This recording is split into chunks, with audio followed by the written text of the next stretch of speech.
just a piece of paper, right? Maybe. But I don't think any piece of paper has given me this much stress before.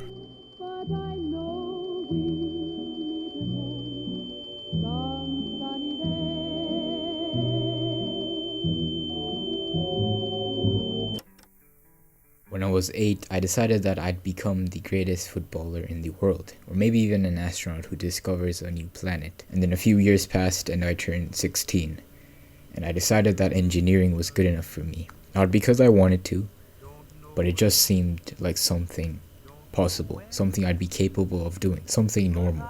It just seemed realistic. When I was 7, I dug up a hole and found a stone which kind of looked like a dinosaur bone. And right there and then I got a flash of how my future would look like. I was in this big crater, breaking up small stones filled with dirt, scavenging for dinosaur bones in the hope of finding a new species of dinosaur. It was tiring and hot and very humid, but I was happy. I was fulfilled because I was doing something I loved. And after a couple years of school, getting scolded by my parents, getting mocked by classmates, friends, family had passed, I realized that my dreams were just dreams.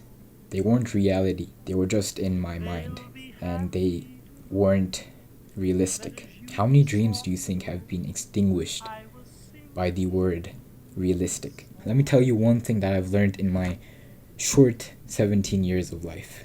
If you want to be great, if you want to be one of the greats, you can't be realistic. Instead, you need to be realistically unrealistic. If your dreams don't scare you, they aren't big enough. If you look at your goals and they don't bring that sense of overwhelming sensation or stress or anxiety, they aren't big enough.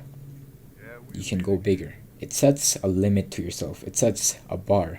And if you want to be the best at something, if you want to be one of the greats, there can be no bar. The sky's the limit, right?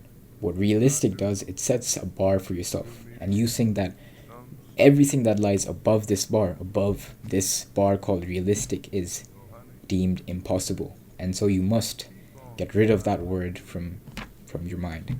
And you do that by getting rid of the influence you have, the noise surrounding you.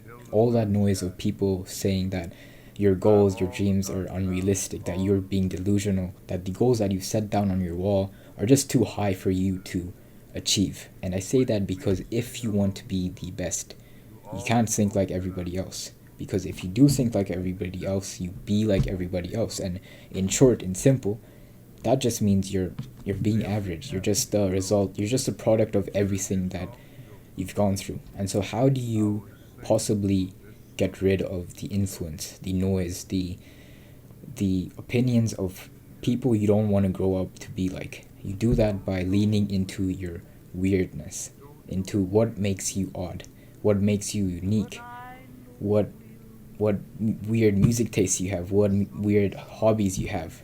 Lean into that, because in that uniqueness, you're going to find that ambition, that curiosity, that drive that you once had when you were 7. In that uniqueness, in that oddness, that weirdness, whatever you want to call it, lies that ambition that 7-year-old you once had. You're much better than you think you are.